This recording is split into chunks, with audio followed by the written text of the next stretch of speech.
Bonjour à tous, bienvenue à ce webinaire, donc Minalogic Funding Shot, euh, sur le levier bancaire, consacré au levier bancaire aujourd'hui.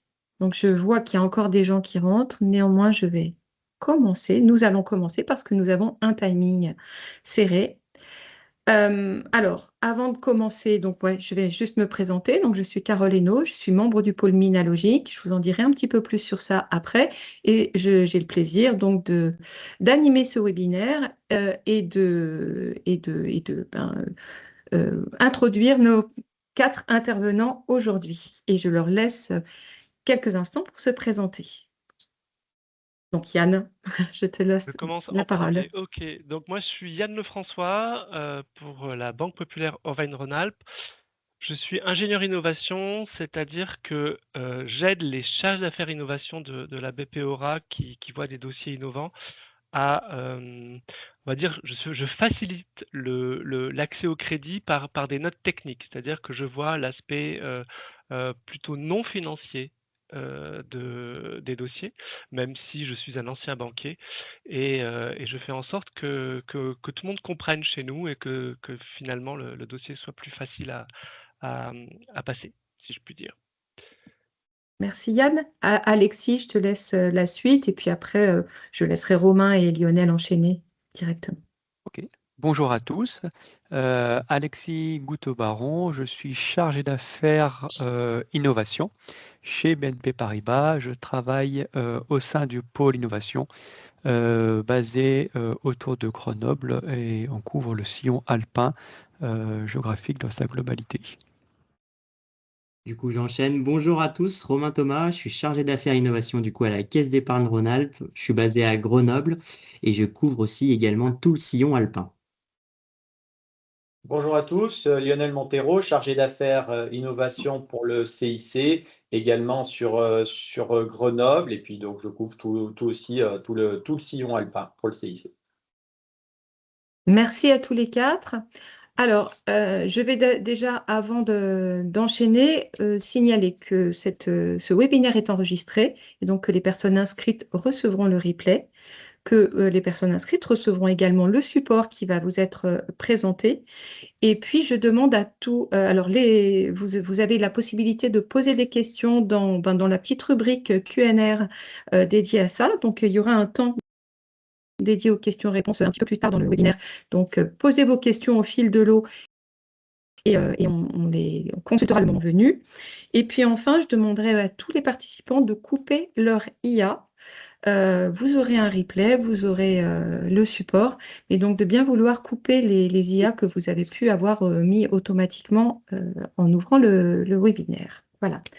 Donc j'enchaîne tout de suite. Donc juste pour restituer un petit peu le webinaire du jour. Donc c'est un Minalogic Funding Shot. Donc il y a funding dedans. On va parler de financement et c'est un webinaire. Juste présenter très rapidement Minalogic. Donc, pour ceux qui ne connaissent pas Minalogic, c'est un pôle de compétitivité, et le pôle de compétitivité des technologies du numérique. Donc, comme tous les pôles de compétitivité en France, il y en a une cinquantaine, nous avons vocation dans nos thématiques, chacun, à identifier les futurs champions, à les aider à innover en trouvant les bons partenaires, à les aider à se financer et à les aider à faire du business. Les technologies du numérique dont je parle, ce sont celles-ci. Donc, c'est tout ce qui va être micro-nano-électronique, optique photonique et logiciel. Donc, tous nos adhérents, il y a 450 adhérents à peu près, sont quelque part dans la chaîne de valeur de ces technologies-là. Et ces technologies, eh bien, en fin de compte, on les retrouve dans toutes les industries de demain. Donc, ce sont ce qu'on appelle des cœurs deep tech, et ensuite qui sont déclinés dans tout ce que vous entendez aujourd'hui, intelligence artificielle, robotique quantique, etc., pour tous les marchés que vous retrouvez autour du cercle. J'ai dit, nous avons vocation à aider les entreprises à innover, à se financer, à faire du business. Donc, on a une offre de service qui va dans ce sens. Et celui qui nous intéresse aujourd'hui, c'est le financement à la fois le financement public, qui est le métier historique du pôle, d'aider les startups et les OTI et les grands groupes à financer leurs projets d'innovation, mais également nous avons un volet d'accompagnement sur le financement privé, que ce soit bancaire, equity, levée de fonds au sens large. Et ça, nous l'avons amorcé il y a 5 ans et nous sommes bien rodés maintenant. Et ce service, il est décliné en 3 volets. Un volet de sensibilisation, c'est l'objet du jour. Donc, dans ce volet-là, nous faisons des séminaires et des webinaires. Les Minalogic Funding Talks, ce sont des séminaires en présentiel. Et nous avons un accompagnement aussi individuel. Donc, c'est du conseil et puis un rôle d'animation. Et je redétaillerai ça à la fin. Et sans plus attendre, je vais amorcer, lancer la discussion. Voici ce que nous allons discuter aujourd'hui avec nos intervenants. Comme vous voyez, il y aura un temps de questions-réponses. Et puis, je vais tout de suite donner la parole à Romain et à Lionel, qui vont vous en dire plus, qui vont poser le cadre sur l'accompagnement et les critères d'intervention à la levée de fonds. Donc, je donne déjà, je suis remontée. Non, c'est bien. Je donne la parole donc à Romain pour quelques minutes. Merci Carole. Donc, pour fixer le cadre dans un premier temps, c'est important de comprendre la différence entre agence innovation et agence retail classique. Aujourd'hui, vous portez un projet innovant, vous avez des besoins spécifiques qui sont de financer par exemple de la R&D, de la croissance. Vous avez un go-to-market ou une phase de maturité sur votre produit qui est lointaine, qui va arriver dans les prochaines années. Donc en fait, si aujourd'hui vous vous tournez vers une agence retail classique qui a pour habitude d'accompagner des sociétés traditionnelles, il peut y avoir des difficultés à faire comprendre votre projet et à être accompagné. Pourquoi? Parce que les agences retail classiques ont l'habitude de se baser sur un bilan, sur un chiffre d'affaires, sur un résultat net pour pouvoir financer la société. Dans votre cas, lors des premières années d'exercice, il y aura peut-être un chiffre d'affaires qui sera faible, mais ce qui est à peu près sûr, c'est qu'il y aura un résultat net négatif.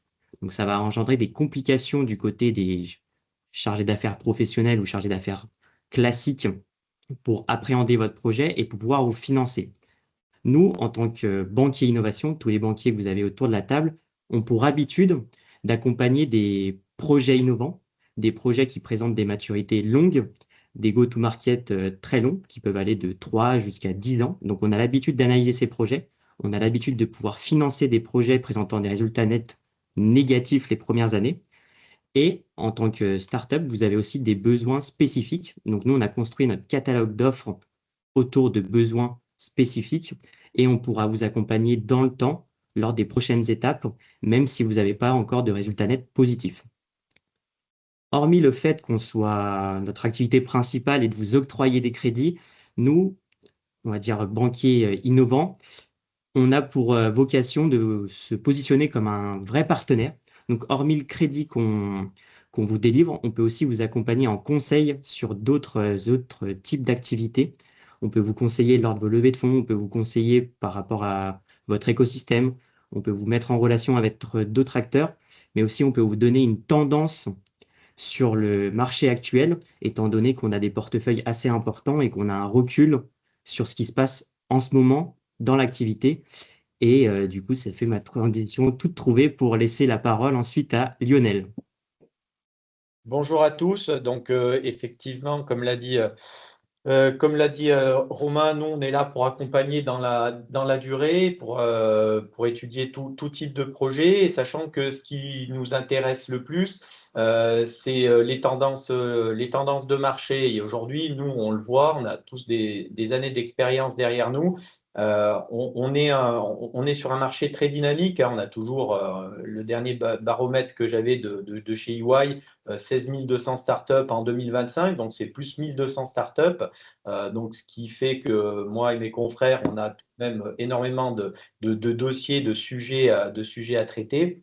Mais on remarque dans les grandes tendances qu'on a un allongement réel de la durée de levée de fonds. Donc aujourd'hui, on se retrouve avec aujourd'hui sur du CID, du pré-CID qui sont aujourd'hui 65% des levées de fonds, des maturités relativement longues, et il faut vraiment avoir toujours en tête l'œil sur la trésorerie, puisqu'il faut pouvoir tenir jusqu'à cette future levée de fonds, sachant qu'on a une autre grande tendance sur 2026 qui est une tendance à la hausse des taux. Donc, il faut avoir là aussi en tête que les taux d'intérêt sont clairement en train de remonter. Alors, ce qui est bénéfique quand on a closé sa levée de fonds, puisque ça permet aussi d'avoir des taux d'intérêt assez intéressants aujourd'hui sur du compte à terme et pouvoir optimiser sa trésorerie. Cela dit, il faut garder en tête que le coût du financement, alors le financement devient un petit peu plus difficile et avec un coût plus élevé. Mais quand on a dit ça, on a d'autres grandes tendances quand même sur 2026. C'est qu'aujourd'hui, on a un engagement fort en faveur de la réindustrialisation. Donc, tous les projets aujourd'hui qui tournent autour de la réindustrialisation sont fortement subventionnés. On a un grand plan climat qui vient d'être mis en place. Et puis, on a surtout un grand soutien sur les secteurs stratégiques. Donc, il y a plus de 10 milliards d'euros qui ont été mis en place en faveur des data centers, de l'IA, du semi-conducteur qui nous intéresse plus particulièrement, des biotech ou de l'armement. Donc, tous ces secteurs aujourd'hui sont mis en avant et c'est les grandes tendances sur 2026. On a aussi derrière, au niveau, quand on regarde au niveau plus macro, au niveau mondial, on a quand même la tendance liée à l'IA, puisque aujourd'hui, si on devait retirer les grosses levées liées à l'IA, on aurait une baisse globale des levées de fonds, hein, puisque c'est aujourd'hui, par exemple, une levée comme Mistral et c'est 1,7 milliard qui pèsent fortement sur le marché, qui l'ont tiré vers le haut. Et puis après, niveau mondial, on a quand même un vrai risque aujourd'hui où on peut être dépendant de ces méga tours d'IA. Et puis, on verra un petit peu ce que ça donnera dans les années à venir. Sur le scénario central, en tout cas, nous, ce qu'on estime en 2026, c'est qu'on aura une croissance modeste, hein, des levées de fonds avec un marché qui va rester en tout cas très sélectif, hein, ça on l'a vraiment vu depuis quelques années. Et derrière, on a vraiment des thématiques qui vont continuer à monter, qui vont être la défense, les projets très deep tech, et puis des projets qui vont être industriels et portés par l'Europe aussi. Et puis en France, donc on va se retrouver avec des levées qui vont rester plus longues et plus exigeantes. Donc on invite vraiment tous les porteurs de projets à vraiment maîtriser ces enjeux-là, maîtriser sa trésor, et pour se financer et pour redonner un peu de fluidité au marché, là où l'accès au capital est encore contraint, il va falloir vraiment garder en tête cet aspect durée. Donc voilà un peu les grandes tendances sur 2026. Après, je vais repasser la main à Romain qui va vous donner quelques éléments sur les critères d'éligibilité et sur ce qui nous permet après d'étudier un dossier. Merci Lionel. Donc, comme l'a expliqué Lionel, nous, dans notre activité, on se concentre principalement sur les levées de fonds. Donc, en général, quand on rentre en relation avec une société, avec une start-up, c'est quand il y a une levée de fonds pour faire un effet de levier. Mais donc, nous, en tant que banquier innovant, on accompagne uniquement les startups. Donc, je pense que c'est intéressant de définir ce point. Qu'est-ce qu'une startup, tout simplement? À notre sens, une startup, c'est une société présentant une innovation forte sur un produit ou un procédé. En général, elle est accompagnée par un laboratoire de recherche pour faire ses développements et qui permet aussi d'améliorer significativement la valeur du produit final. On retrouve généralement aussi au sein de ces sociétés des barrières à l'entrée fortes, un marché conséquent. Et enfin, ce qui caractérise une startup à notre sens, c'est aussi des projets fortement capitalistiques qui nécessitent de nombreux moyens financiers, mais avec un capital de départ et des moyens à l'origine assez limités. Donc, c'est ce qui définit à notre sens une startup. Ce qui est important aussi de préciser, c'est que nous, en tant que banquier innovant, on accompagne l'ensemble des startups, peu importe la phase de maturité dans laquelle elles se trouvent. C'est-à-dire que vous soyez en amorçage ou proche de la rentabilité, on est capable de vous accompagner. Donc, on intervient sur un spectre très large. L'un des seconds critères d'éligibilité, à notre sens, c'est la présence aussi de la startup au sein de l'écosystème, qui est un point très important. Les projets que vous allez développer demain nécessitent des connaissances et des compétences très importantes. Donc, c'est aussi très important de s'entourer d'acteurs locaux, par exemple comme Minalogic ou des laboratoires de recherche pour vous pour vous aider à développer et à avoir un accès au marché le plus rapidement possible. Ensuite, l'autre critère, on va dire, autour de l'écosystème, c'est qu'on souhaite que l'ensemble des sociétés qu'on accompagne soient déjà flaguées auprès de BPI, qui obtiennent le label Deep Tech. C'est en quelque sorte le label qui fait foi que vous êtes bien une société innovante, et c'est ce qui va vous permettre d'obtenir un panel très très large de subventions et de prêts associés à l'innovation. Parce que BPI, dans le domaine de l'innovation, est, on va dire, l'acteur incontournable. Sans BPI, le financement de l'innovation serait beaucoup plus compliqué. Et nous, c'est aussi un élément qu'on a de rassurance de notre côté pour dire que le projet est accompagné et dans le scope de BPI et qui va pouvoir aussi, à terme, bénéficier de subventions, qui permet des fois de boucler des plans de financement. Et enfin, le dernier critère qu'on va regarder, du coup, c'est la qualité intrinsèque du projet en tant que tel, pour s'assurer que le projet est de qualité. Sur ce critère-là, on va analyser quatre grands critères qui va être le capital humain, la qualité de l'innovation. Donc, dans la qualité de l'innovation, on va retrouver la présence de l'écosystème. D'où vient l'innovation? Est-ce qu'elle sort d'un laboratoire de recherche? Ça fait écho avec ce que je vous disais sur l'importance de la présence et de l'accompagnement de la société par l'écosystème local. Ensuite, on va regarder la qualité du marché. Est-ce que la société opère sur un marché en croissance? Et enfin, on va regarder les KPI financiers. Donc, si je dois résumer rapidement les critères d'éligibilité, le premier critère d'éligibilité, c'est est-ce que la société est bien une start-up au sens BPI, au sens des banquiers de l'innovation. Le deuxième critère, c'est est-ce que cette société est accompagnée par l'écosystème? Est-ce qu'elle est bien entourée? Est-ce qu'il y a les bonnes personnes aux bons endroits? Et le troisième critère, ça va être la qualité intrinsèque du projet. Et sur ce troisième critère, je vais laisser la main à Yann qui va nous expliquer à quel moment il est le plus judicieux de rencontrer le banquier et comment un banquier analyse les dossiers innovants, qui est des fois un peu un aspect obscur pour les porteurs de projets. Merci Eh bien, Romain. Yann, je te laisse Ouais, enchaîner du coup. je Parfait. prends la suite. C'est vrai que c'est une grande question. Alors Romain a déjà brossé beaucoup d'éléments qu'on va reprendre chacun à notre tour, je pense. Et c'est plutôt rassurant parce que ça veut dire qu'on a la même manière de penser tous. Et ça, c'est un point hyper important que faut que vous gardiez en tête, c'est que on se connaît et on raisonne à peu près de la même manière. Le moment de rencontrer ou de solliciter la banque, c'est vrai que on peut se poser la question, on peut se dire: est-ce qu'il faut vraiment que j'ai déjà fait ma levée de fonds? C'est souvent ce que vous entendrez, pour pouvoir aller solliciter un crédit. Parce que quand vous venez voir une banque, c'est souvent pour faire un effet de levier sur l'aspect, capitalistique que vous avez réussi à mettre en place. Mais je vous dirais en fait que c'est le plus tôt possible, en réalité. Parce que, finalement, on a besoin avec vous alors, on n'est pas là pour s'ingérer, pour rentrer dans votre stratégie initiale, mais finalement, il y a une co-construction qui doit être, réalisée avec la banque pour, d'une part, pour, avoir les bonnes recettes, pour savoir ce que la banque attend de vous quand vous ferez votre demande de crédit. On a tous une expérience, d'une dizaine d'années, hein, finalement, en fonction des établissements bancaires, dans le financement de l'innovation.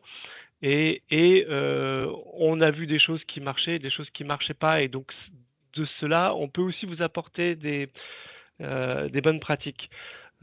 Et enfin, pour préparer son financement, entre la levée de fonds, entre la partie haut de bilan et la partie bas de bilan, s'adresser à son banquier de l'innovation le plus tôt possible, je pense que c'est un vrai plus. Après, c'est sûr que pour, obtenir un crédit, ça peut être un peu plus compliqué, d'une manière générale. On préfère, nous, intervenir, quand il y a la levée de fonds réalisée. C'est difficile de demander, à son banquier, déjà, un premier crédit alors qu'on n'a pas finalisé sa levée de fonds. Heu, on pourra le faire exceptionnellement, on va dire, dans des phases d'amorçage, pour compléter un tour de financement où là, il y a déjà une notion de fonds propres. des apports, hein, de la love money ou des choses comme ça, qui ont été mis par les porteurs de projets. Mais il faut vraiment se poser la question de l'intérêt de faire de la dette à ce moment-là, alors qu'on est toujours dans une phase de maturation, de R&D, et que on n'a pas encore soumis, on va dire, sa solution à des futurs utilisateurs. Donc, je dirais que faut mieux attendre la post-levée de fonds, d'une part, et puis peut-être avoir des premières tractions marché. Alors des premières tractions marché, ça ne veut pas dire d'avoir vendu déjà la solution, mais c'est d'avoir des retours du marché sur la proposition de valeur différenciante que vous allez proposer, et faire en sorte que ça soit finalement bien perçu. Et s'il y a des premières tractions marché, des early adopters, c'est beaucoup mieux pour que la décision de crédit soit acceptée. Donc c'est vrai que le moment de sollicitation de la banque, finalement, est assez large. Le plus tôt possible aussi, on est tous capables ici de faire une ouverture de dépôt de capital.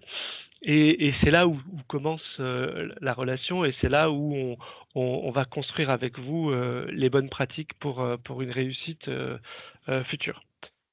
Donc ça, c'est pour ce momentum. Après, faut que vous compreniez, et je vais passer à la phase comment nous on analyse un dossier. Comprenez comment on va raisonner. Et ça, je pense que c'est hyper intéressant d'avoir finalement les clés de raisonnement de la banque de l'innovation. Comme disait Romain, on n'a pas la même façon de penser. On a su aussi tourner notre cerveau parce qu'on est face à des projets qui sont que en devenir. Donc, on est face à des prévisionnels où on sait que ça ne sera pas tout à fait juste.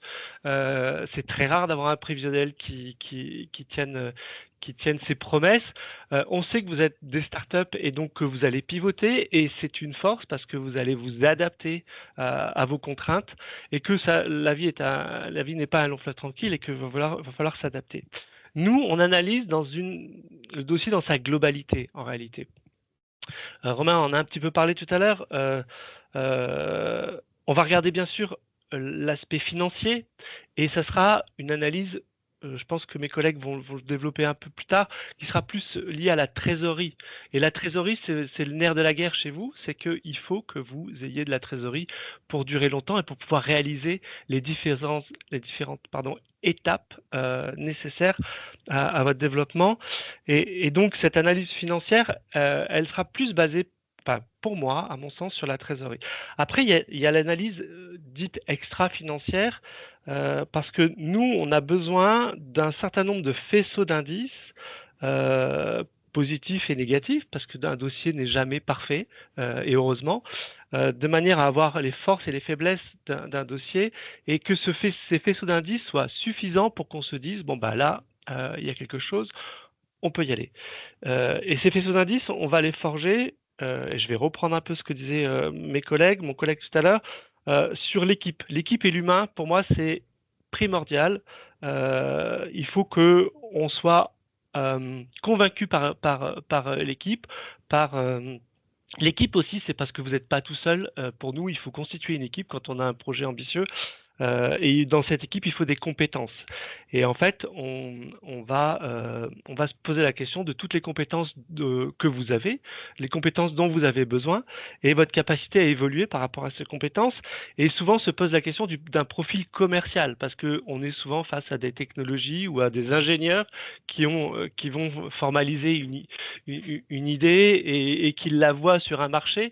Mais cette capacité commerciale, ce profil commercial, il n'est pas toujours inné. Et chez certains, il existe, mais on ne s'en rend pas bien compte. Et ça, c'est important de le découvrir. Ou sinon, il faut que vous ayez la capacité d'aller chercher un commercial au moment où ça sera le plus important. Et ce n'est pas toujours évident. On va regarder aussi l'accompagnement par l'écosystème. On ne veut pas voir des projets où vous êtes tout seul dans votre garage. avec plein de certitudes.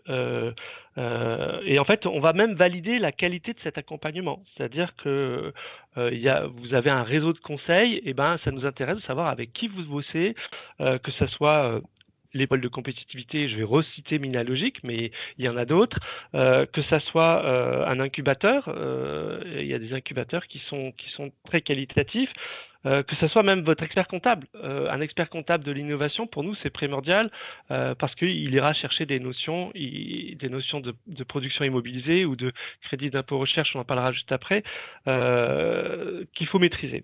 Le juridique aussi, il faut être très bien entouré. Et tous ces conseils, tous ces accompagnants, eh ben, pour nous, c'est hyper important de savoir avec qui vous bossez parce que ça rajoute dans ces faisceaux d'indices dont je parlais tout à l'heure des points positifs. Après, vous avez soit une technologie, soit un process innovant, et on va vérifier cette qualité de l'innovation. Il faut déjà qu'on la comprenne. Donc, il faut que vous mettiez à notre niveau, qu'on puisse arriver à comprendre, c'est financer. Si on n'a pas compris, on aura vraiment du mal à aller le financer. Et donc, cette compréhension, elle est hyper importante. Et dans cette compréhension de la technologie, il faut qu'on comprenne aussi les points différenciants entre un état de l'art, comment ça se passe aujourd'hui, comment ça fonctionne, et puis les avancées que vous allez apporter. Et finalement, ces avancées, est-ce qu'elles partent bien d'un besoin client et non pas de votre propre imagination qui peut se dire si je fais ça, je vais changer la donne et tout le monde va acheter mon produit. C'est mon produit ou ma solution. Je pense que si vous nous montrez dans l'analyse, et on va se poser la question tout le temps, est-ce qu'on part bien d'un besoin client, c'est hyper important. Et ça me fait amener à vous parler de l'accès au marché. Pour nous, c'est primordial qu'il y ait une approche du marché, qu'il y ait un time to market et que vous ayez et même pour le haut de bilan, hein, pour tous les investisseurs, le marché reste quelque chose de très important parce qu'il faut qu'il y ait des premières tractions, il faut que le marché réponde et que on puisse ressentir ce potentiel et on va étudier la profondeur finalement de votre marché et il faudra faire une étude de marché finalement, le potentiel de ce marché et sur ce marché, est-ce que votre offre sera différenciée? Et on va même se poser la question de la solvabilité de vos clients, parce que à qui vous vous adressez, est-ce que c'est des gens qui ont les moyens finalement d'aller chercher cette nouvelle solution? Et puis dans l'accès au marché, il peut y avoir une notion de prix et d'industrialisation et de passer à une échelle pour que ça s'achète. Donc il y a plein de critères en fait sur le marché. J'ai pas parlé du temps de cycle de vente, mais l'accès au marché, c'est un point hyper important. Et puis, autre point, j'en ai 6 ou 7, hein, j'ai bientôt fini. Il y en a un qui sera les barrières à l'entrée parce que on considère que votre temps d'avance est à conserver et que si vous avez des brevets, c'est pas plus mal, sachant que le brevet c'est pas un dogme, on n'est pas là à regarder s'il n'y a pas de brevet on n'ira pas. En fait les barrières à l'entrée c'est un mixte entre éventuellement des brevets, un savoir-faire et même une partie secrète, pourquoi pas. Ce mixte constitue le temps d'avance ou la manière d'empêcher certains concurrents de vous doubler ou de vous rattraper. Et ces barrières à l'entrée, ça fait partie de notre analyse, ça c'est sûr. Et ça revient quasi au dernier point, c'est l'analyse de la concurrence, parce que là aussi, vous vous trouvez dans un marché, il faut qu'on sache ce que font les autres, quel est le degré de maturité de chacun, et cette analyse de la concurrence fait partie des faisceaux d'indices aussi de notre réflexion globale. Je vous dirais, pour terminer sur cette partie-là, vous dire qu'il y a aussi des points bloquants. Et ça, c'est des tips que je vais vous donner, mais qui sont peut-être évidents, mais qui pour nous, alors là c'est peut-être plus dans l'analyse Banque Pop, mais mes collègues vont s'y retrouver aussi, il y a des points bloquants qui sont hyper importants à nos yeux. Si vous arrivez devant un banquier et que vous avez une visibilité de trésorerie à 3 mois, c'est sûr que vous n'arriverez pas à nous convaincre. Et donc, il faut avoir la capacité à mobiliser des moyens pour que la trésor vous permette de continuer. S'il n'y a pas BPI dans le dossier, là aussi, ça peut être un point bloquant. Et un point bloquant, ça ne veut pas dire qu'on va dire non, ça veut dire qu'on va vous dire là, sur cet aspect, il faut progresser, il faut évoluer. Donc, on vous enverra vers BPI. Bon, généralement, sur la région grenobloise, BPI est très actif. Ils sont 6 ou 7 à être dans l'INO. Ils sont là tout le temps. Mais ça peut arriver de tomber sur des dossiers ou des PME innovantes qui sont jamais allés voir BPI. Et ça, c'est un point hyper important. Si vous êtes tout seul dans votre garage, tout à l'heure j'ai fait l'image, sans accompagnement, là ça peut coincer. Et chez nous, si vous êtes en B2C et que vous faites une application, ça va être encore très très compliqué parce que par expérience, on sait que le B2C est hyper capitalistique pour atteindre ses clients et que on préfère des solutions B2B, B2C éventuellement, mais le B2B reste un des points importants.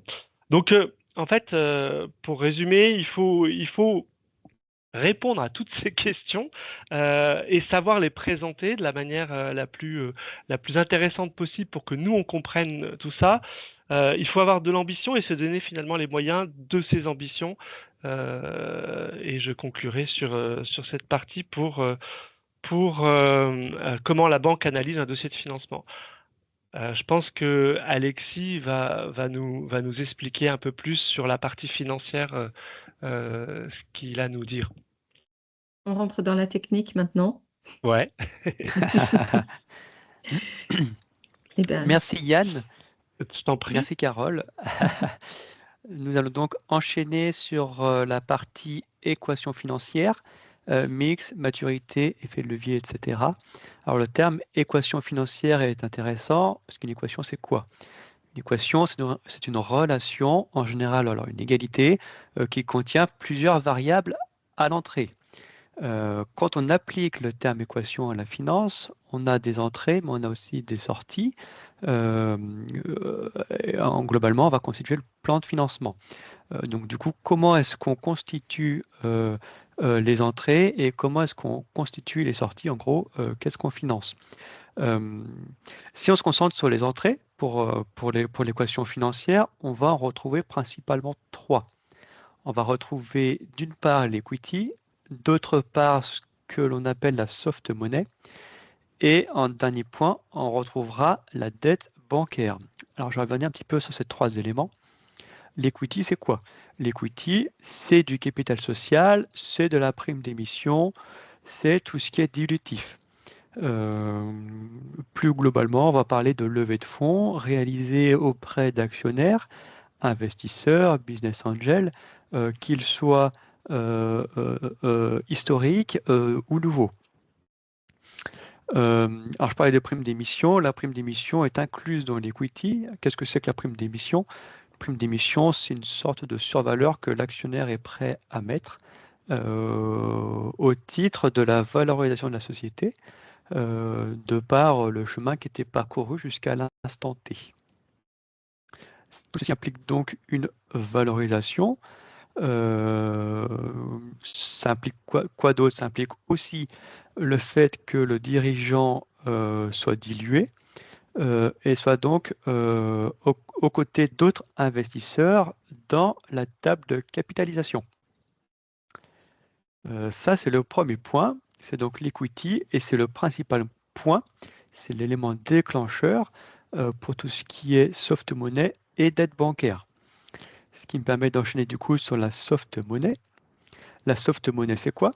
On va retrouver notamment les subventions, tout ce qui est bourse, quand une société remporte un concours, un appel à projet, des subventions de la région, etc., etc. Qu'est-ce que cela recouvre? Globalement, c'est du non dilutif par opposition donc au capital. Donc, toute la soft money vient apporter du cash dans la société, mais cela nécessite quasiment systématiquement un plan de dépenses. Par exemple, si la société est lauréate du concours iLab, par exemple, il y aura une subvention qui sera accordée par l'État. En contrepartie, la société devra réaliser les dépenses prévues dans le plan et dans le dossier de candidature. Et c'est donc un pourcentage de ces dépenses-là qui sera pris en charge. Dans le troisième point, parmi les entrées, on va retrouver du coup la dette bancaire. La dette bancaire, on appelle cela du bas de bilan. C'est une dette qui est donc non dilutive. On n'est pas dans l'equity. La contrepartie, c'est que la dette bancaire, ça se rembourse. L'equity ne se rembourse pas. La soft money, les subventions ne se remboursent pas, sauf si, par exemple, vous avez des avances remboursables. Là, on est un petit peu, on va dire, un petit peu tangent. Vous avez des avances remboursables en cas de succès du projet, par exemple. Donc là, il y a une partie remboursable, mais plutôt à terme, plutôt à moyen terme. Donc, Carole l'a dit, on parle d'équation financière. On a donc les trois principales variables à l'entrée, l'equity, la soft money, la dette bancaire. Et ces trois entrées viennent donc servir à un plan de financement. Le plan de financement, ce qui sera demandé par les banques en général, c'est que ce plan de financement soit clair avec des entrées plutôt certaines, en tout cas à date, lorsque le porteur de projet va venir voir les banques en général, y compris BPI. Hein. J'insiste sur un point, l'equity, c'est le premier élément, puisque c'est l'élément déclencheur des deux autres éléments que sont la soft money et la dette bancaire. Ayez bien en tête que l'obtention de subventions, par exemple, peut être conditionnée à un certain niveau d'equity et ou de fonds propres. L'equity se retrouve dans les fonds propres, mais pas que. Je peux faire une petite parenthèse, d'ailleurs, c'est les fonds propres. Hein. Vous avez l'equity qui va venir alimenter les fonds propres au passif du bilan, mais vous n'avez pas que cette equity-là, vous avez aussi le résultat net de la société. Alors, comme l'évoquait Romain, un peu plus en amont de la réunion, si la société réalise des pertes, le résultat net est donc négatif. Le résultat net vient donc alimenter les fonds propres. C'est-à-dire que le résultat net va venir grignoter les fonds propres et ces fonds propres-là seront reconstitués avec l'equity. D'où l'intérêt d'avoir un equity en principal élément déclencheur des sources de financement. Et donc, les investisseurs, ce sera, et j'insiste, le principal élément déclencheur pour réaliser le plan de financement.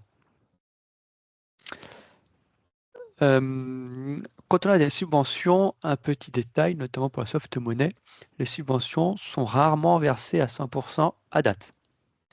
Certaines subventions, vous avez un acompte. D'autres subventions, vous avez aussi des versements intermédiaires soumis à milestone. C'est-à-dire que vous devez, par exemple, engager des dépenses ou alors démontrer un succès technique dans le cadre du projet pour déclencher les versements d'autres subventions. Ce sont des éléments qui sont regardés par les banques en général, puisque ces versements intermédiaires interviennent de façon plus ou moins tôt ou tardive en fonction des projets et en fonction des subventions. Alors vous l'avez bien compris, hein, dans les proportions de l'équation financière, il y a donc un subtil équilibre à trouver entre l'equity, la soft money et la dette bancaire. Alors, pourquoi on doit trouver un subtil équilibre puisque tout reste assez fragile malgré tout, on l'a dit. On est plutôt en phase amont avec du chiffre d'affaires pas forcément significatif, des pertes, etc. Donc, il y a du risque qui est embarqué. Le fait d'avoir de l'equity permet de consolider les fonds propres, de renforcer la structure financière de la société et de pouvoir faire face et d'avoir une situation de solvabilité, on va dire, avérée, face aux tiers externes de la société. Si on a un déséquilibre trop prononcé entre les fonds propres, donc l'equity, et la dette bancaire, l'entreprise peut se retrouver en phase sous le statut, on va dire, d'entreprise en difficulté au sens européen du terme. Ça veut dire quoi? Ça veut dire que si les fonds propres sont insuffisants au regard du total bilan, les financements deviennent pour le coup extrêmement compliqués. Vous avez la Croix-Rouge qui apparaît un peu partout, notamment pour les subventions, notamment pour BPI France, mais aussi pour les banques. C'est pour ça qu'il faut donc trouver un subtil équilibre. La dette bancaire permet d'apporter de la visibilité et du cash.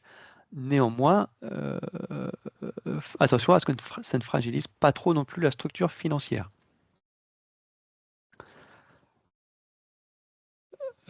Autre point, si les fonds propres sont trop faibles, les sociétés, alors je pense que le public parmi nous est constitué plutôt de sociétés qui se financent notamment par levée de fonds, mais pas forcément par le chiffre d'affaires et pas forcément par les bénéfices. Ce qui veut dire que plusieurs tours de levée de fonds sont nécessaires.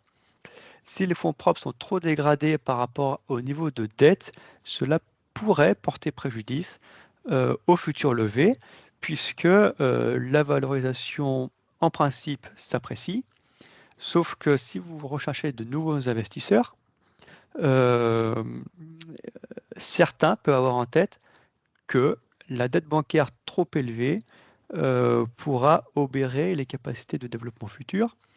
D'autres investisseurs pourraient aussi penser qu'un investissement à une valorisation plus élevée à date sert à rembourser la dette bancaire qui a été mise en place par le passé, donc à une valorisation moins élevée.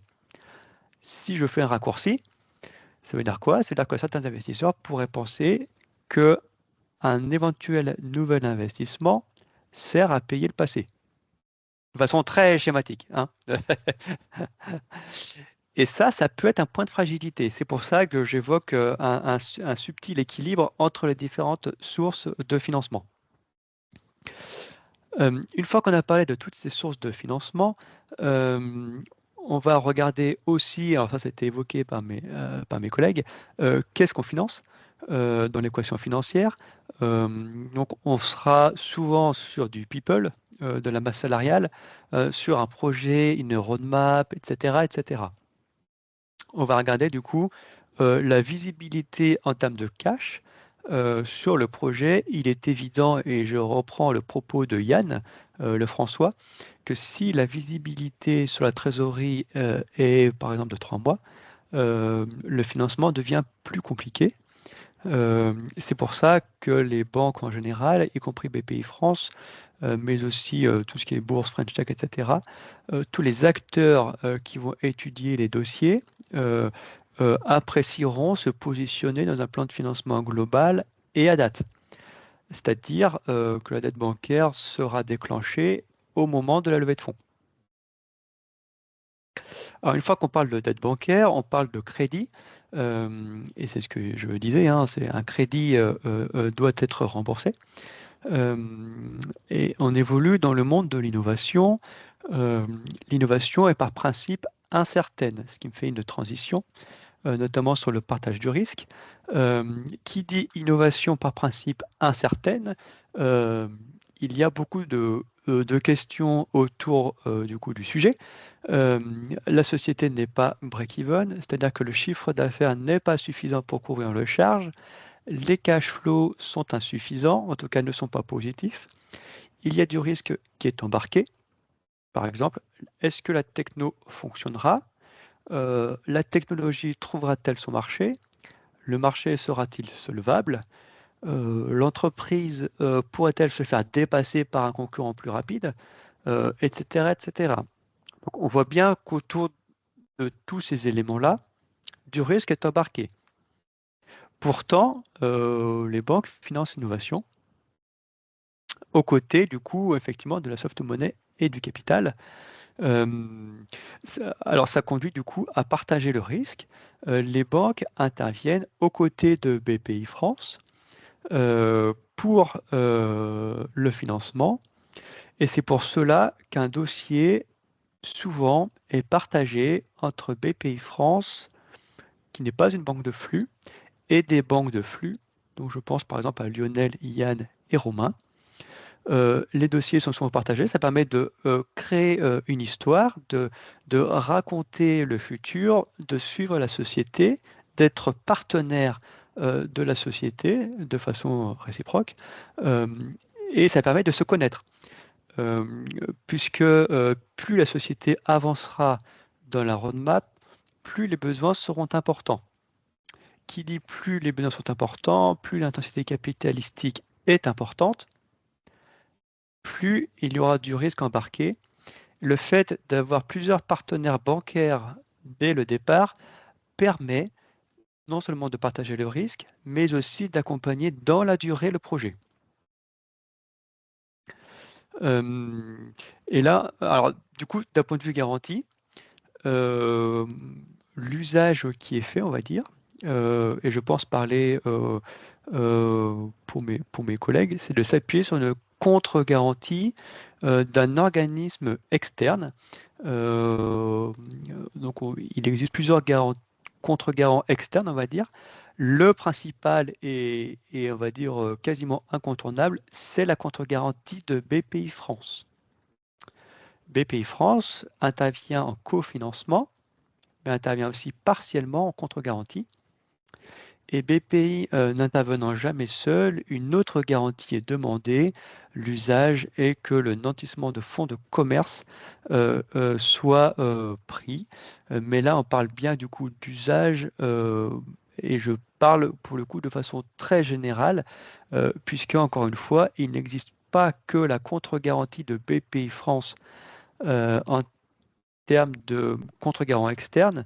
On peut penser notamment à des contre-garants plutôt locaux, plutôt européens, etc., etc. Chaque demande est une demande. Euh, du coup, effectivement, il y a une contre-garantie qui est très souvent demandée par un tiers externe. Voilà. Ce qu'il faut retenir, c'est que la contre-garantie viendra plutôt d'un tiers externe. Euh, et je pense que j'arrive du coup à la fin. Oui, on a évoqué le mix, on a évoqué effectivement les garanties, le partage du risque. Et donc maintenant, nous allons passer à la partie suivante. Eh ben, Et je laisse merci, la merci parole à Alexis. Je suis Carole. sûre qu'il y aura des questions sur cet équilibre subtil. En tout cas, je te poserai cette question-là pour en savoir un petit peu plus. Après, je sais Volontiers. que ça reste du cas par cas, mais voilà. Alors, on va enchaîner déjà avant d'aborder les questions. Ça, voilà. Alors là, on a parlé de l'accompagnement principalement en dette et quels critères pour analyser un dossier de financement. Mais les banques accompagnent sur bien d'autres sujets. Donc là, la partie qui vient va être consacrée à ces autres solutions proposées par les banques. Et du coup, je vais redonner la parole à Romain pour nous parler de la trésorerie et des flux. Merci Carole. Du coup, moi, je vais vous parler de la placement de trésorier des flux et je vais commencer par vous parler des flux en premier. Donc, comme vous l'aurez compris avec ce qu'a expliqué mes confrères, en général, on rentre en relation avec une société lors d'une levée de fonds et donc lors de la mise en place d'une dette bancaire. Donc, ça sous-entend qu'on va ouvrir un compte courant, c'est-à-dire que vous aurez un compte qui sera domicilié au sein de la banque. Ce compte va vous permettre de réaliser de nombreuses opérations nécessaires à votre quotidien. Le paiement des salaires, le paiement des fournisseurs, des prélèvements s'il y a besoin. Donc ces flux, ils sont très importants pour nous principalement, dans le sens où les flux vont permettre d'avoir une relation commerciale équilibrée à notre sens. Nous, on va vous octroyer des crédits et en contrepartie, on va demander que le compte fonctionne, ce qui va nous permettre en fait d'avoir une visibilité sur ce qui se passe aussi sur la société au travers de la fluctuation du compte courant, voir est-ce qu'on est dans les, dans les soldes de trésorerie en quelque sorte attendus lors de la présentation du BP, même si, comme l'a très justement rappelé Yann, en général, il y a toujours des écarts et on en est conscient, mais ça va nous permettre d'avoir une visibilité sur les comptes, ce qui va donc renforcer, on va dire, la confiance aussi qu'on a en le porteur du projet et en la société, et ça va aussi renforcer la transparence. Et enfin, le point très important sur les flux et sur lequel je me permets d'insister, c'est que les flux vont permettre d'avoir une relation commerciale équilibrée, comme je vous expliquais, mais c'est ce qui va aussi permettre, lors des prochaines demandes de financement, de faciliter les octrois de crédit. Dans le sens, je vais m'expliquer. Demain, s'il y a une nouvelle opération qui se présente, une nouvelle levée de fonds, une nouvelle demande d'aide bancaire, on va regarder si la relation commerciale est équilibrée. C'est-à-dire, est-ce que par rapport à l'argent qu'on vous a prêté, en retour, on a eu des flux, des mouvements qui transitent sur le compte de notre banque, tout simplement. Dans le cas contraire, étant donné que, comme l'a expliqué Lionel, le contexte se resserre, nos décideurs ont plus tendance à être réticents à prêter de nouveau si la relation commerciale n'est pas équilibrée. On sait qu'il y a de nombreux dirigeants qui font le choix de se tourner vers des banques en ligne pour confier leurs flux. Mais ce qu'il faut bien avoir en tête, c'est que si vous faites ce choix-là, si demain il y a une nouvelle opération qui se présente et s'il y a des nouveaux besoins de financement, peu importe lesquels ce sont, ça peut être un motif de refus ou du moins ça peut pénaliser le dossier. Donc ça, c'est un point très important à avoir en tête sur le fait d'affecter des flux aux entreprises, aux banques qui vous ont prêté de l'argent. Sur la deuxième partie, la partie placement de trésorerie, dans le business model des sociétés innovantes, vous allez réaliser soit en amorçage, soit a posteriori, des levées de fonds. Donc, ça veut dire que vous allez avoir une somme d'argent conséquente à un instant T qui va vous permettre d'avoir une durée d'existence, donc c'est expliqué Yann et Alexis, une vision de cash assez importante qui va être en général sur plusieurs mois, voire plusieurs dizaines de mois, on va dire. Donc, c'est-à-dire qu'à cet instant T, vous n'avez pas besoin de l'ensemble de vos liquidités. Et étant donné que nous, on va vous prêter de l'argent qui vont être à un taux des fois important pour rémunérer, on va dire, notre risque associé, il est judicieux de réaliser ces placements, de réaliser des placements pour pouvoir, on va dire, diminuer aussi le coût de votre emprunt et faire fructifier vos liquidités.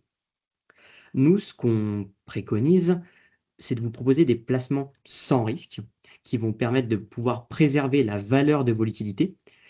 Parce que l'objectif, ce n'est pas de prendre des risques, étant donné que vous ne pouvez pas vous reposer sur un chiffre d'affaires ou sur une rentabilité pour financer votre exploitation. Vous allez fonctionner principalement en cash burn, donc vous allez consommer de l'argent tous les mois. Donc c'est pour ça qu'on vous propose un placement sans risque. Et le placement le plus répandu, c'est le compte à terme ou le dépôt à terme. Tout dépend comment on le libelle sur chaque établissement. Donc ce compte à terme, en fait, il va venir vous proposer un taux à un instant T, qui va être un taux fixe. Et en échange, vous allez placer ces liquidités sur une durée prédéfinie. Donc ce qui veut dire, c'est que ce produit est intéressant parce que vous placez des liquidités et en contrepartie, vous connaissez le taux auquel ces liquidités vont être rémunérées.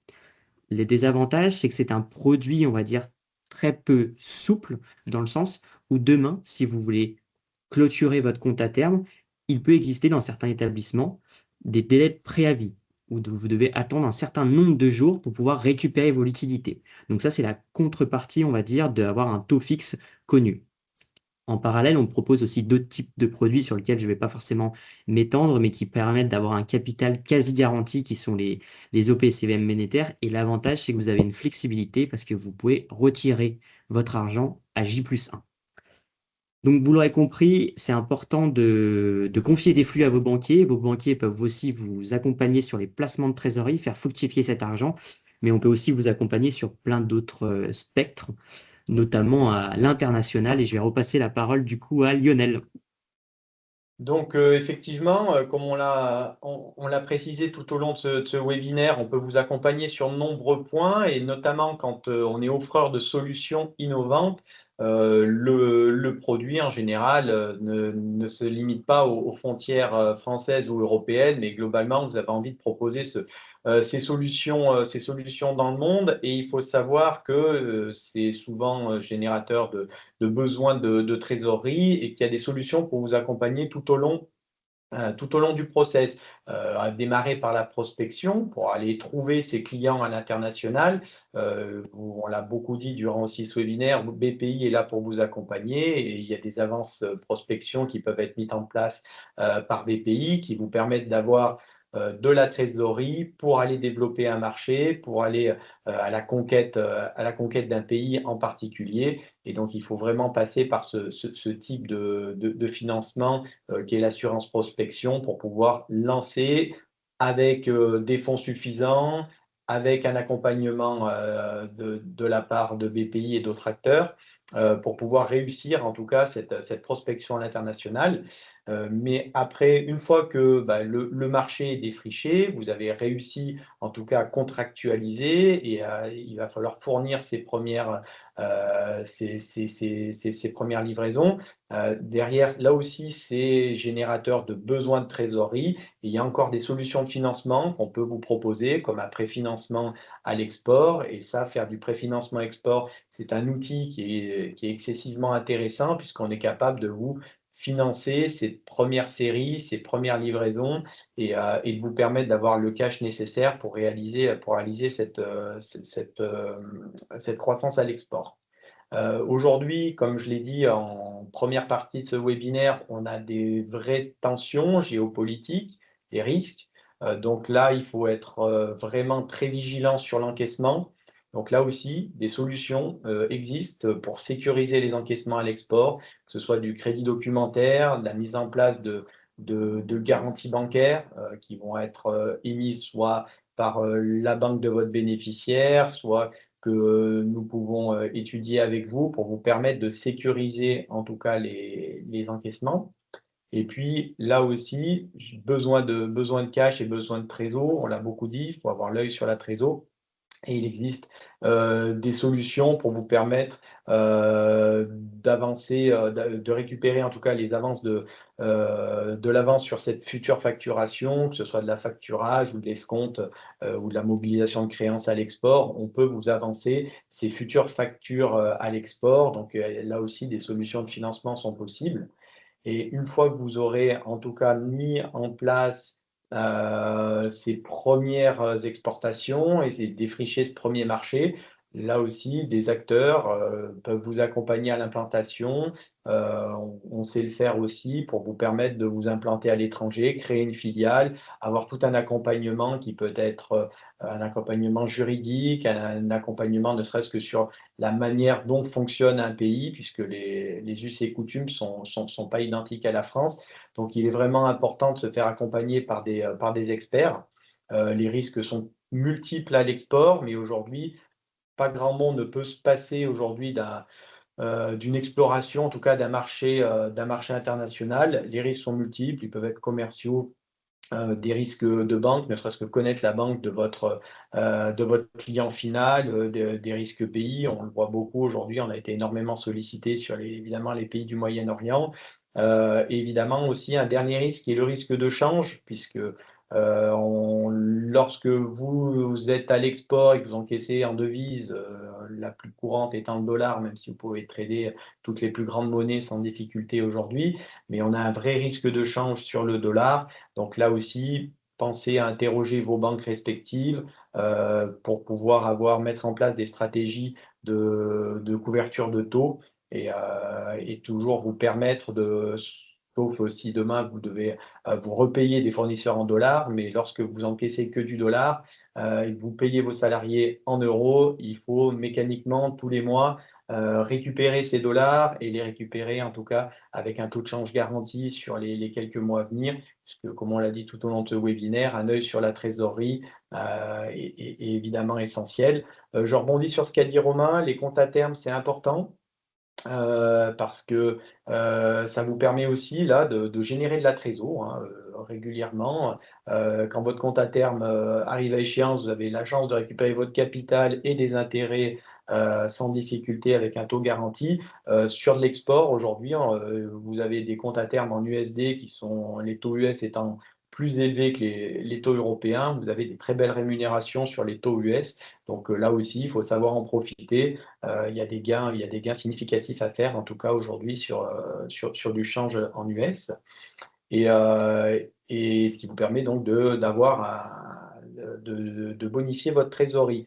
Ce qui m'amène à passer la main du coup sur le financement du CIR, hein, qui est le sujet suivant, et là aussi qui est générateur de trésor, puisque, comme on l'a dit tout au long de ce sujet, vous avez besoin en tout cas d'avoir de la trésor régulièrement, et il est beaucoup plus intéressant d'avoir la trésor sur votre compte plutôt qu'attendre que ce soit le SIE qui vous rembourse. Donc, je passe la main du coup à mes confrères sur le financement du CIR. Et ce sera l'occasion de répondre à une question qui était dans le chat, justement. Intervenez-vous aussi pour faire du préfinancement du crédit d'impôt recherche? Donc, Yann ou Alexis? Oui. Alexis, oui, Qu'est-ce pardon. qu'on... Ah, pardon. Non, Alors, non, qu'est-ce qu'on vas-y. entend par le Attaque, CIR? attaque. Le CIR, en fait, c'est un crédit d'impôt recherche qui est accordé par l'État français sous condition. Le CIR, globalement, a pour but d'encourager les entreprises à engager des activités de recherche et développement, qui est aussi le but de sociétés innovantes, voilà, sur le territoire français. Le taux, globalement, si on se met dans la catégorie des dépenses inférieures ou égales à 100 millions d'euros, l'assiette de financement par crédit impôt recherche, c'est 30%. Et ça rejoint ce que dit Lionel, on va venir du coup bonifier la trésorerie de la société, on va venir générer de la trésorerie, etc., etc. Ce qu'il faut savoir, c'est que le crédit d'impôt recherche, c'est un crédit d'impôt qui est basé sur les dépenses effectuées en année N, mais payables à année N plus 1, voire N plus 3.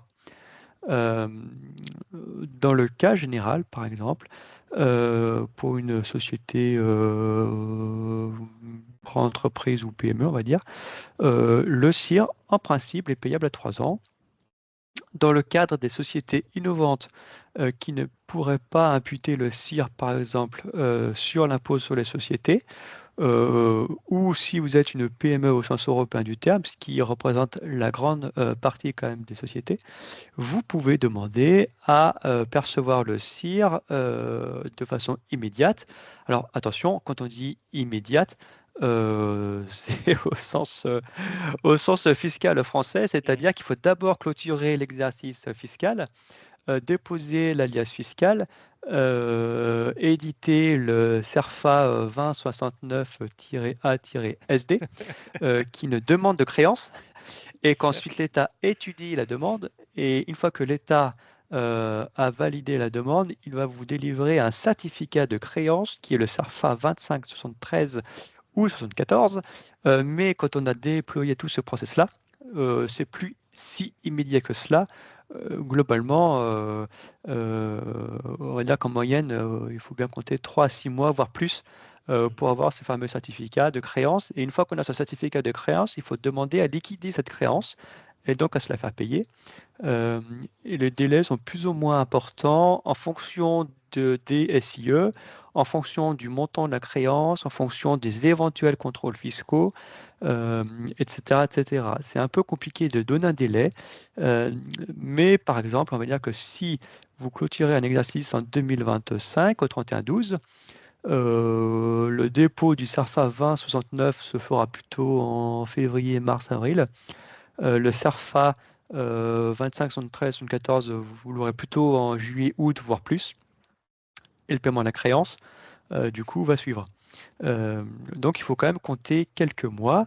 Néanmoins, c'est un outil de financement qui reste assez puissant. Et c'est un mécanisme, le CIR, qui peut être mobilisé. Alors attention, je voyais une question. Il y a une différence entre mobiliser et préfinancer.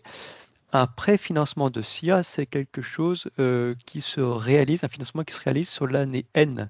C'est-à-dire que les dépenses de recherche et développement ne sont pas forcément engagées, alors qu'une mobilisation se fait à N plus 1, c'est-à-dire que l'exercice comptable est clos. Voilà, donc on peut tout à fait mobiliser cette créance-là sous conditions en fonction de certains établissements. Et je passe la parole à Yann. Oui, merci, merci Alexis. C'est juste pour compléter et vous dire que le financement du CIR, le préfinancement du CIR, C'est pas automatique, hein, c'est comme les antibiotiques. C'est quand même un risque qui est là parce qu'il y a toujours une possibilité de requalification de montant, de méthode de calcul, etc. Et qu'en fait, chaque établissement, alors je crois que là parmi nous, tout le monde fait ça, fait le préfinancement du CIR de mémoire, mais on a tous des méthodes un peu différentes de prise en charge, c'est-à-dire que on peut prendre un pourcentage, on ne prendra pas la totalité, et surtout, on s'assure que de la qualité de ce CIR. Et souvent, on peut faire appel à un organisme tiers, externe, où on peut demander avec qui vous travaillez cet aspect-là, parce qu'il y a toujours des possibilités d'être requalifié ou d'avoir des questions complémentaires qui repoussent le délai de règlement de ce CIR. Donc, on a tous des méthodologies un petit peu différentes, et là, il faudra se rapprocher des établissements bancaires pour savoir quelles sont les modalités pour chacun. Mais on le fait, on regarde bien. Quand c'est le premier CIR, on est chez nous, en tout cas Banque Populaire, on est réticent à faire le premier, on veut bien faire le deuxième et tous les suivants. Et on regarde notamment ce qu'on appelle les documents techniques pour savoir comment il a été construit. Voilà. Ça, c'était une petite précision que je voulais rajouter. Et je Merci crois, beaucoup, Yann. de rien. Eh ben, en fait, nous arrivons parfaitement dans le timing au moment des questions-réponses. Donc, je vais commencer par regarder tout ce que vous avez posé comme question, et puis vous assurer aussi que si on n'avait pas le temps d'y répondre à toutes, on ferait une réponse par écrit. La première question, c'était dans le tout début, en fait, au moment où on parlait c'est bien de travailler déjà avec BPI et d'avoir le label de Deep Tech. Donc, il y a une question qui demande, est-ce que le fait d'avoir non pas le label Deep Tech, mais le label French Tech Seed, ça marche aussi? Donc, qui veut répondre sur ça? C'est-à-dire, est-ce Je que vous vais le prenez en prendre, compte pareil? je vais prendre cette question parce que c'est moi Oui, qui l'ai ouais. évoqué. Quand je faisais référence en fait au label Deep Tech, c'était pour appuyer le fait qu'on soit sur une société qui est bel et bien innovante et Mm. du fait que les sociétés innovantes, comme on l'a rappelé, vont voir BPI. Donc oui, oui, ça, pour répondre très Ok. rapidement à votre question, ça Ça fonctionne marche aussi. aussi. Ça marche aussi tout simple, parfaitement. Alors, une question plus compliquée. Quelle perception du niveau de TRL? Je dirais, Je parce peux que répondre, moi, si vous ouais. voulez. Le niveau de TRL, c'est pour nous assez important, et ça fait partie de l'analyse que l'on a du dossier, parce que un TRL très bas nécessite finalement beaucoup de R&D encore pour arriver à, à, au marché. C'est sûr qu'un TRL 8-9, ben, on est presque sorti d'affaires. Donc ça nous permet, nous, de savoir à quel degré de maturité vous êtes, tout simplement. Mais on le regarde effectivement, et on l'analyse. Après, un niveau de TRL bas n'est pas un obstacle en soi, c'est simplement une indication. Et si vous donnez les moyens, comme je disais tout à l'heure, de le faire évoluer parce que vous faites des levées de fonds, parce que vous avez fait appel à de la soft money, comme disait Alexis, ou que grâce à BPI, parce que BPI a beaucoup d'outils pour vous faire avancer dans ce niveau de TRL. Non, c'est très bien. Donc c'est au contraire, on le regarde, et c'est un indicateur important, je dirais. Ok.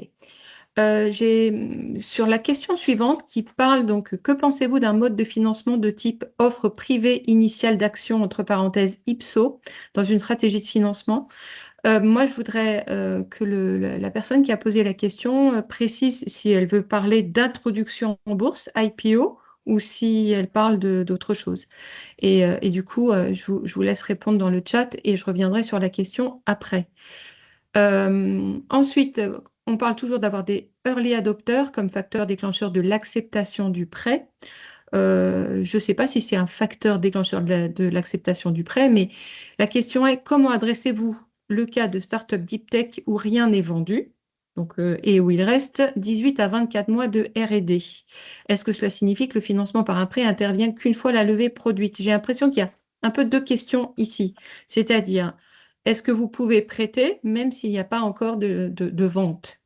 Et on en revient à la question donc sur la traction commerciale. Je pense que c'est Yann qui avait parlé de traction commerciale et tu avais dit, peut-être je vais te laisser redire, quand on parle de traction, on ne dit pas forcément qu'il y a des ventes maintenant, mais qu'il y a des preuves d'intérêt d'acheteurs. Est-ce que tu Exactement. veux élaborer sur ça et du coup répondre à l'autre question? Est-ce que ça signifie que du coup le prêt n'interviendra qu'au moment de la levée? Non, non, non, pas du tout. Voilà. En fait, c'est des indices. Moi, je vous parle d'indices tout à l'heure, et c'est sûr que avoir des tractions du marché, c'est avoir des marques d'intérêt et ça aide à se dire que vous êtes bien parti d'un besoin client, je le disais tout à l'heure, et que ça devrait se vendre. On n'est pas dans, on n'attend pas bien sûr d'avoir les premières ventes pour pouvoir financer. Du moment où, et je reviens sur la startup Deep Tech où rien n'est vendu et qu'il faut 3 ans devant nous pour, euh, pour arriver au marché, ça, c'est pas un problème non plus.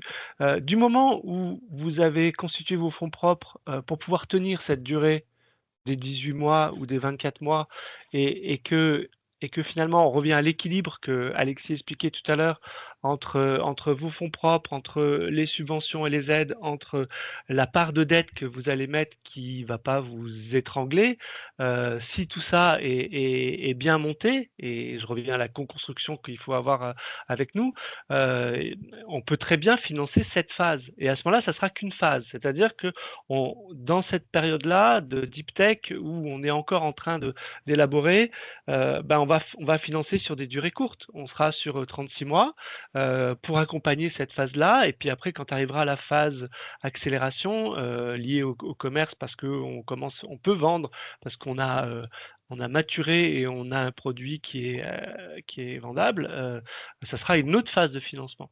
Donc oui, tout est possible. C'est pas, il y a même la notion de early adopter, c'est pas un prérequis. Il n'y a pas de prérequis quelque part. Ok.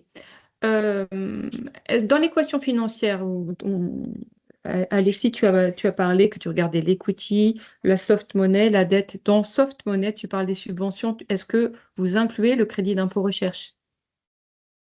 Alors, très bonne question. On a évoqué effectivement l'équation financière. Donc, d'un côté, on a les ressources. De l'autre côté, on a les emplois. En gros, d'un côté, on a ce qui rentre. De l'autre côté, on a ce qui sort. Euh, Dans ce qui sort, alors on peut le voir, le crédit d'impôt recherche, soit on le voit en plus en ressources, soit on le voit en déduction des dépenses déjà engagées dans le cadre de la R&D, notamment des salaires. Si on regarde, on va dire, si on se rapproche du plan comptable général, en tout cas du compte de résultat de la société, le crédit impôt recherche va plutôt venir en bas du compte de résultat, et donc du coup en déduction de la perte finale réalisée en bas du compte de résultat. Donc on sera plutôt dans une diminution des emplois que dans l'augmentation des ressources. Après, c'est une question de point de vue, hein. On le voit soit d'un côté, soit de l'autre. En tout état de cause, le crédit impôt recherche fait partie des sources de financement de façon globale pour les sociétés innovantes. Ok.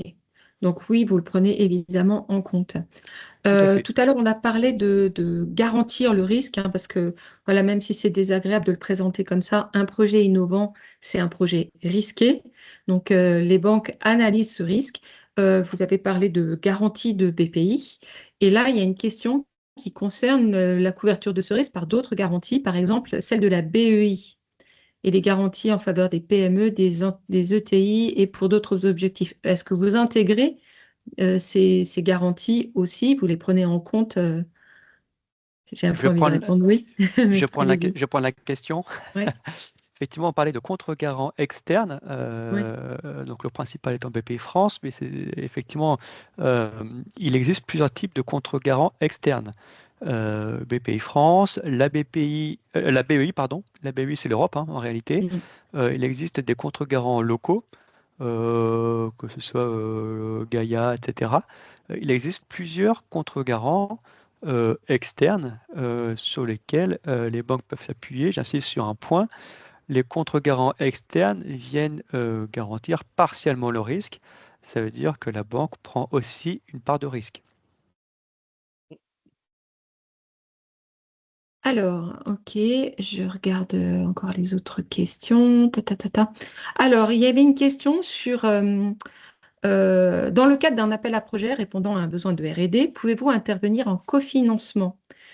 Depuis quelle approche et depuis quelle interrogation? Ouais. Bon, par exemple, l'appel à projet pionnier de l'IA. Donc, en gros, il y a une subvention, par exemple, cet appel à projet-là. Est-ce que vous pouvez venir en cofinancement? Là, je pense on revient à l'équation financière de tout à l'heure. Ça va quand même dépendre Tout des à fonds fait. propres aussi.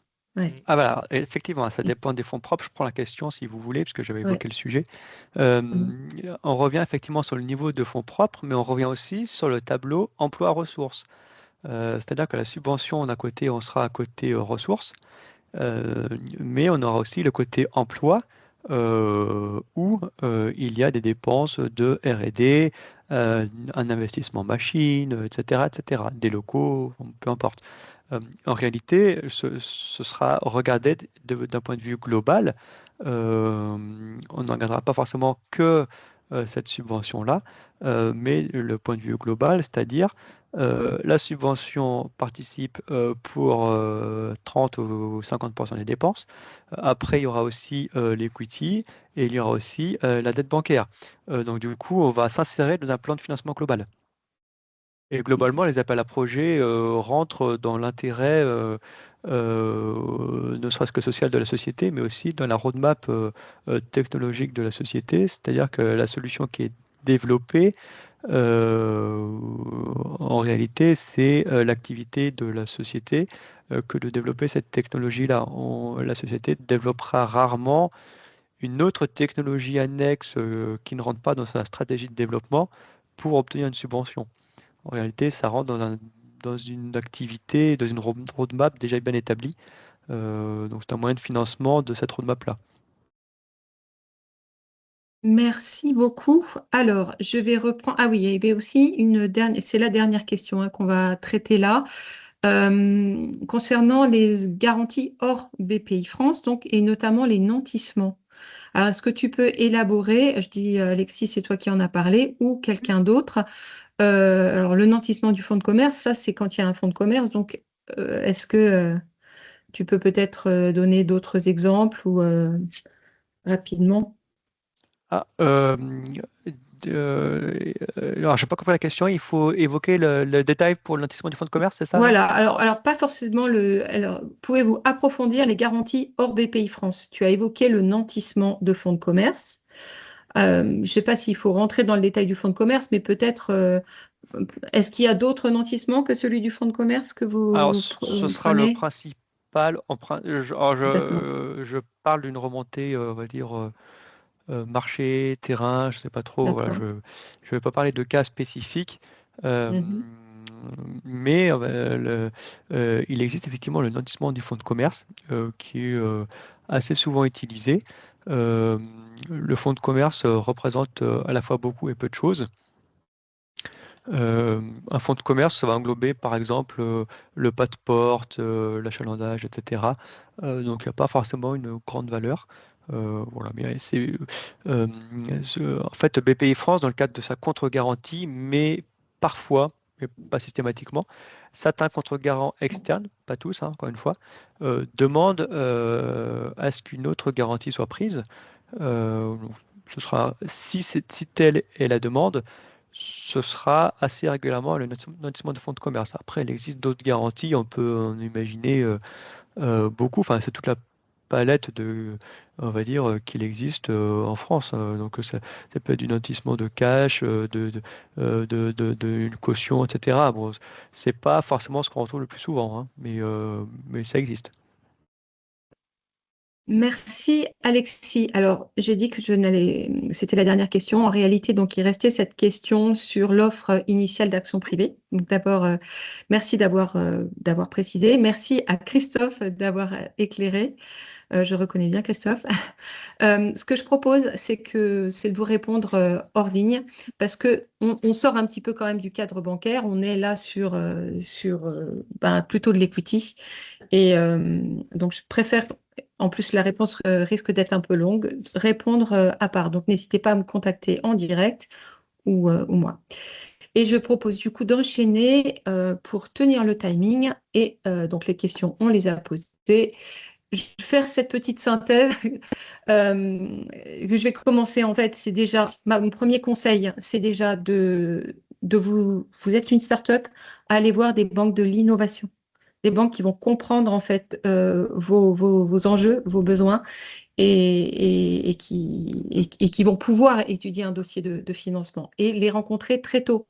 Même si elles ne pourront pas forcément intervenir en financement tout de suite, ça permet d'avoir déjà de bénéficier de leur expertise, de leur niveau de conseil, d'étudier aussi un dossier de financement qui ne sera ensuite vraiment délivré qu'au moment de la levée de fonds, mais ça permet vraiment d'anticiper. Voilà. L'autre, je vous laisse aussi développer peut-être Yann sur Oui, BPI oui, France, mais on l'a dit, oui, oui, c'est on l'a dit, c'est essentiel. C'est-à-dire BPI, il faut aller les voir dès le début et même dès l'idéation parce qu'il y a des dispositifs chez BPI qu'on n'imagine même pas et sur lesquels on peut aller chercher trouver des ressources autres que le crédit. Donc il faut rencontrer BPI et puis BPI, on l'a dit aussi, ça nous permet de qualifier le caractère innovant de l'entreprise et du projet. Donc oui, allez voir BPI, ça c'est sûr. Et nous, on a besoin d'avoir BPI à nos côtés. Lionel. La Oui, banque, c'est un fournisseur ou c'est un partenaire? et ben comme on l'a vu tout au long de ce webinaire, toutes les personnes qui ont participé à ce webinaire sont des futurs partenaires de vos entreprises. Nous, on a besoin, en tout cas, on regarde l'accompagnement dans la durée. On n'est pas sur du one shot, on accompagnera, on sait qu'il y aura forcément plusieurs levées de fonds et nous, on regarde toujours le dossier dans sa globalité. D'où l'intérêt d'avoir des partenaires, des banques de l'innovation, parce qu'au-delà du financement, que tout un chacun ici maîtrise et fait très bien, on vous permet de bénéficier de notre expérience, de notre retour d'expérience. On accompagne tous des dizaines de sociétés innovantes. Et donc, avec ce retour d'expérience-là, on est en capacité de vous orienter et de vous donner en tout cas la meilleure orientation pour développer votre business. Donc, la banque, au-delà du financement, il faut vraiment garder en tête qu'on a d'autres outils aussi pour vous accompagner et d'autres méthodes à vous proposer pour vous permettre de vous développer au mieux et surtout qu'on travaillera toujours le dossier sur la durée. Nous, ce qu'on veut, c'est arriver, il y avait une question dans le chat sur les durées de financement. Nous, on va regarder le dossier dans sa globalité. On sait qu'il y aura forcément des futures levées de fonds et qu'il faut qu'on soit toujours présent à ce moment-là.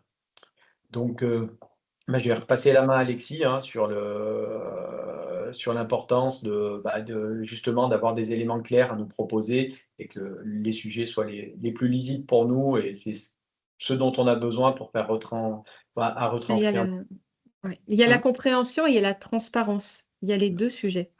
Voilà, effectivement, merci Lionel et merci Carole. Effectivement, si j'avais un conseil à donner, j'insisterais sur l'importance de la transparence. Mieux comprendre, effectivement, c'est mieux financer. Ça sous-entend quoi? Ça sous-entend un dialogue. Donc, ne pas hésiter à exprimer ses joies, ses peines aux partenaires bancaires, mais pas que, aux investisseurs, etc. Puisque plus c'est clair et limpide, et plus ce sera facile, entre guillemets, à financer. Plus il y a de zones d'ombre, et plus c'est compliqué.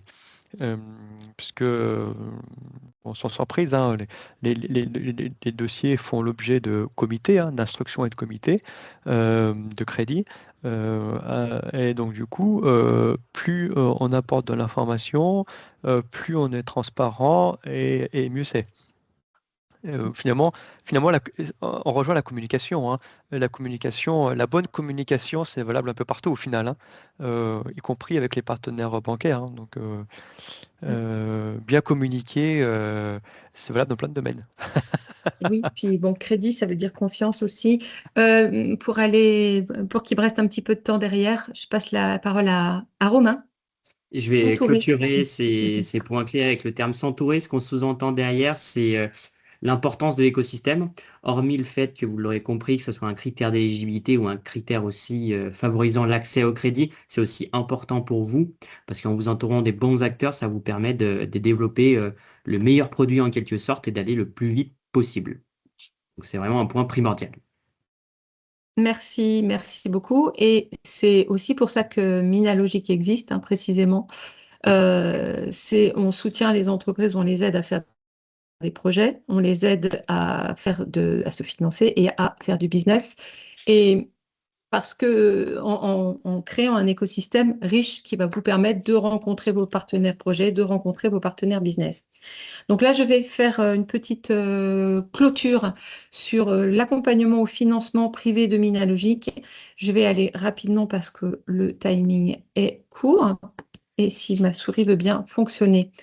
Je vais très vite sur ça, mais d'abord dire que notre accompagnement, donc il y a, j'ai parlé tout à l'heure du volet sensibilisation, c'est ouvert à tous, mais pour nos adhérents, nous avons un accompagnement spécifique au financement privé et à la levée de fonds. Et cet accompagnement, il est dédié, il est spécialement conçu pour les entreprises technologiques. Et pourquoi? Parce que précisément, il y avait un peu un trou dans la raquette pour ces entreprises-là qui sont plus difficiles à appréhender. Et vous avez compris en fait que les banquiers aussi ont besoin de cette compréhension et de l'appui que l'on peut apporter. Ces entreprises sont plus risquées, plus difficiles à appréhender. Elles ont besoin d'un accompagnement spécifique. Donc, c'est pour ça qu'on a conçu cet accompagnement-là. Donc, il y a 3 volets, comme je l'ai dit, le volet sensibilisation. Pour nos adhérents, on met aussi à disposition un certain nombre d'outils, de ressources sur notre plateforme qui s'appelle WAM. Et donc, ça, c'est exclusivement réservé à nos membres. On va organiser des événements, des rencontres investisseurs, et je vais vous donner le calendrier tout à l'heure, dans 2 minutes. Je vais insister un petit peu sur l'accompagnement pour vous expliquer notre spécificité ici.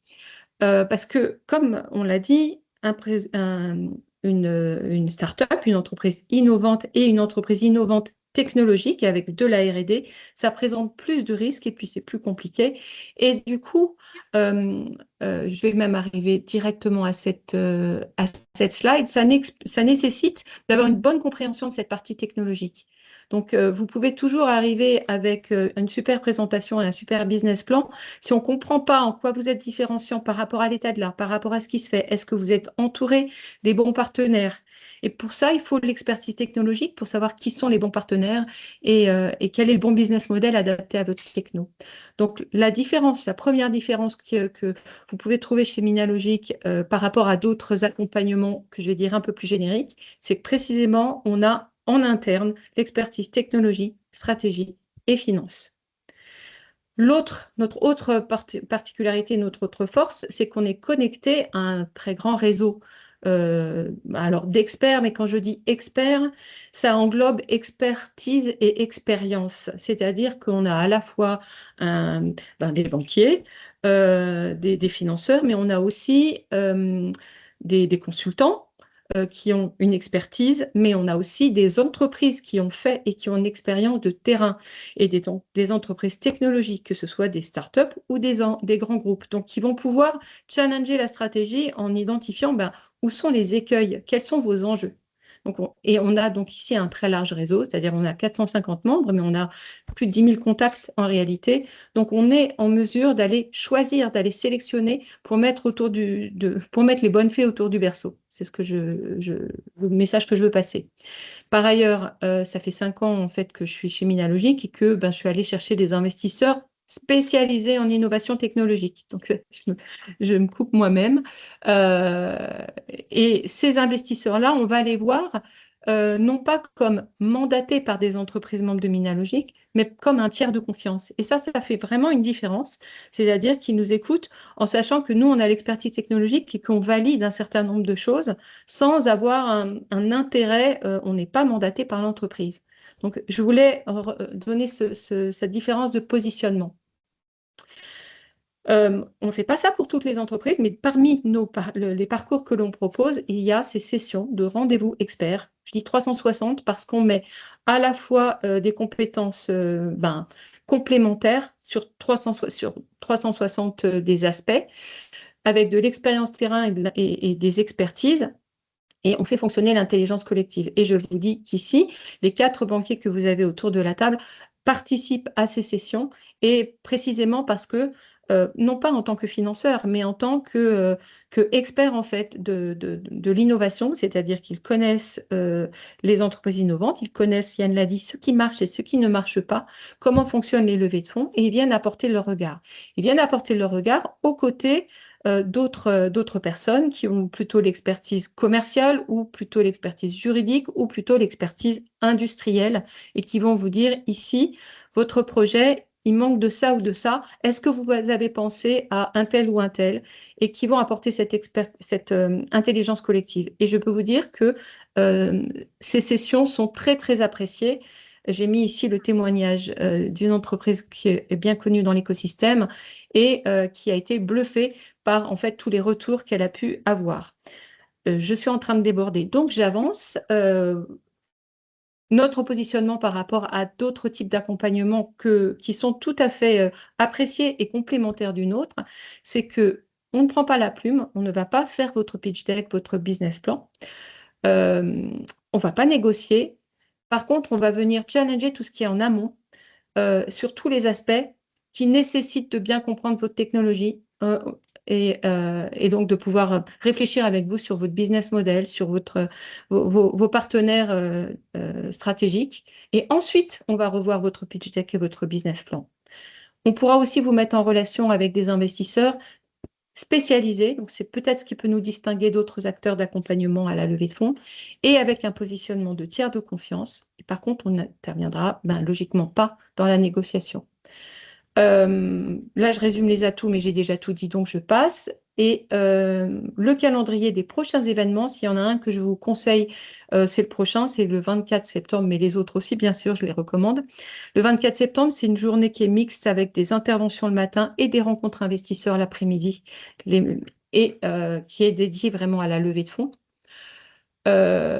Ici, j'ai mis le programme. Vous recevrez la présentation, donc vous pourrez consulter et c'est pas, les inscriptions ne sont pas encore ouvertes, ne vous étonnez pas, mais elles le seront prochainement.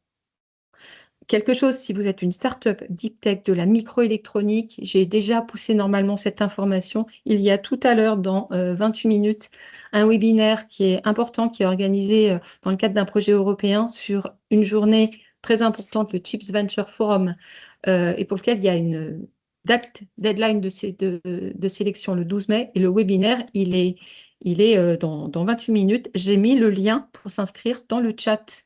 Donc, n'hésitez pas. Et je vais donc maintenant vous remercier et remercier de votre attention et de votre participation et de vos nombreuses questions. Merci à vous tous. Merci à tous. Et très bonne fin de Merci à journée. tous. Bonne fin de journée. Bonne fin de journée. Au revoir.